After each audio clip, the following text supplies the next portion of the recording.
off. We're very excited about it. Yeah, I think we have like a good group, and then we're gonna get started really soon, and then talk about cookies. So Exactly. So you hear the word cookies, and you think about food. Maybe you think about something kind of related to a computer, a website, and that was kind of the situation that we were in before we started this whole thing, like Shireen spoke about.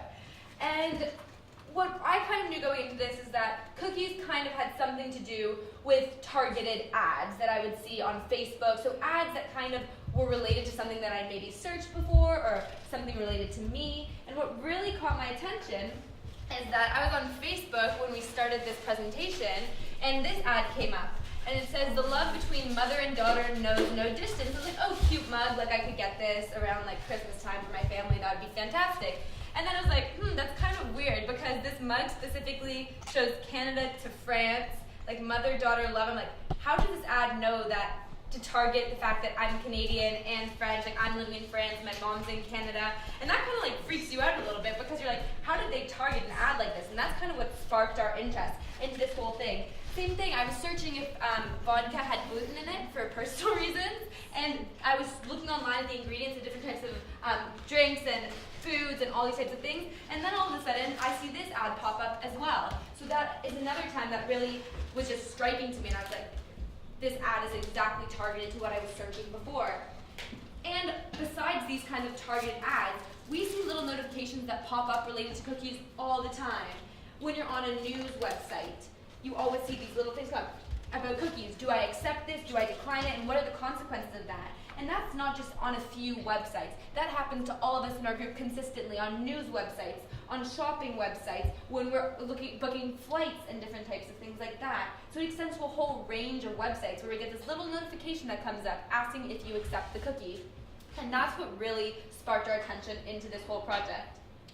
What are cookies and what do they do?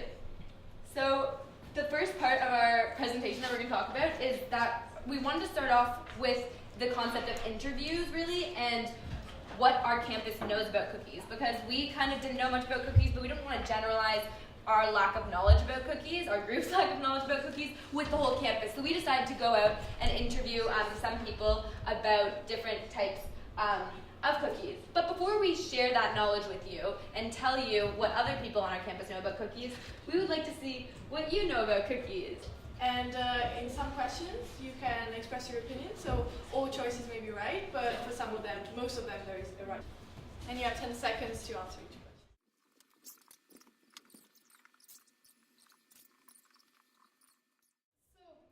question. That was the interview part. Okay, so cookies basically keep track of your movements within a website. They remember your preferences, your login, the color you prefer your website in, and those basic features. And they can also track the pages you looked at in the website, and the links you clicked on. And there exist two types of cookies. So the session cookies, they disappear after the end of your session, and the persistent cookies are reactivated when you go back on a website, even after the end of the session. Can a cookie be used by any website? This is an important question because you don't want all of your personal preferences to be remembered by every website. So no, they are accessible only to the URL of the root domain. For instance, if we take watercookies.com, and if this website has cookies on you, only the watercookies.com pages can use your cookies. And you cannot register a cookie under, like, let's say, .com or things like that, because it will be too wide. There is one exception to this, which has a third-party cookies. It's cookies associated with ad on a page that you are using, meaning that when you see the ad, the register website can have cookies on you, even if you're not on the website page. So that was basic definition of cookie, and then we will do a workshop about tracking. Exactly. So just coming back to our interview section. So before we go into the activity that we wanted to draw from our whole research here. We wanted to, like, all of this uncertainty, and then that we saw at the beginning with the first question, like with the Kahoot that we saw, with my examples at the beginning, and with the actual definition, like the contrast between what we didn't know and the actual definition and power of cookies, led us to a question that Kimmy's going to talk about. So, present it. So we decided to understand really what are cookies and to stop clicking blindly on I accept cookies and wonder, so in what way does an individual compromise their personal information when consenting to cookies on the internet? And what are the exact implications of this, specifically in terms of targeted marketing? So we looked at two things. First, we did a bit of reading so to get a precise technical definition of cookies, as Sid has just explained, and also at the legal side, so what exactly are people allowed to do with the cookies they have on us. And then we decided to let small experiments and try to manipulate the cookies and pinpoint exactly how they use our information, how they transform it.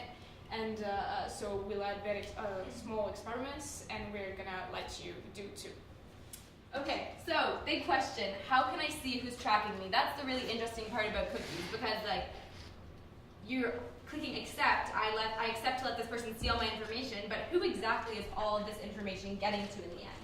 So that's what really interested us in our subgroup, where, as Kenya was saying, we did some experimentation and personal experiments to kind of see on which websites have which trackers and things like that.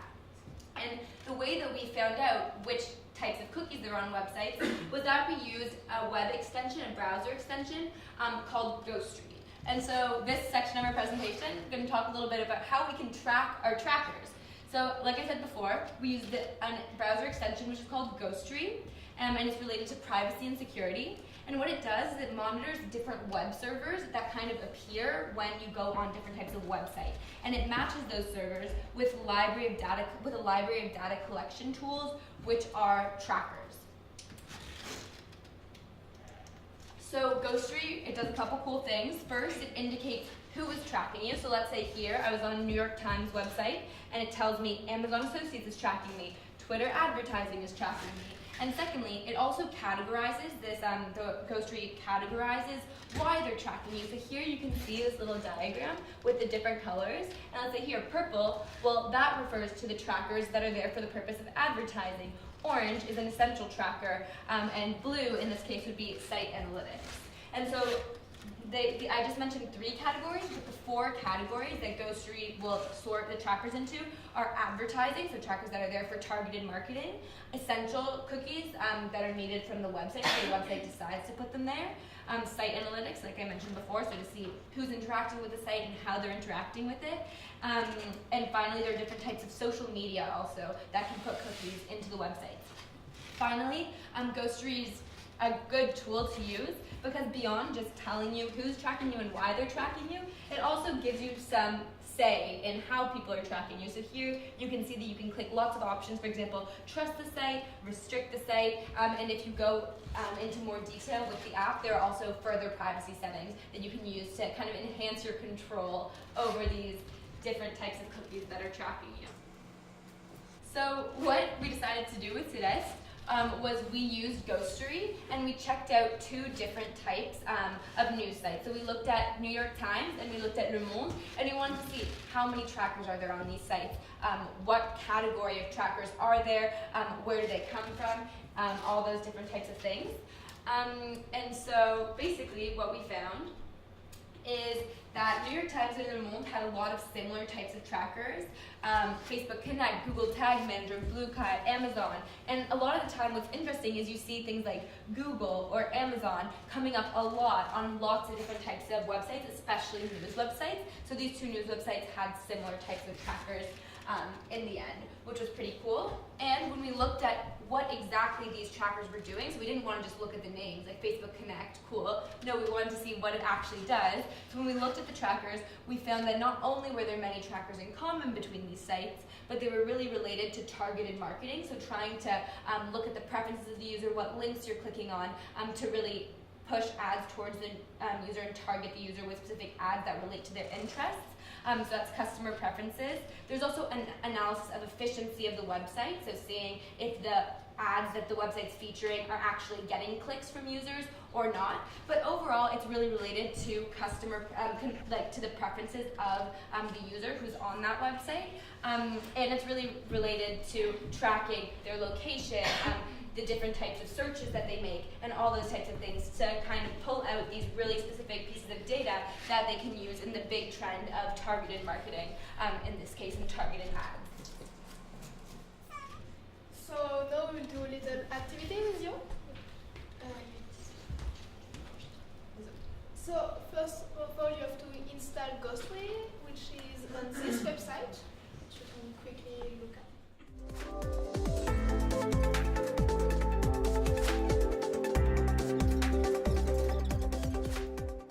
We will now divide you into groups.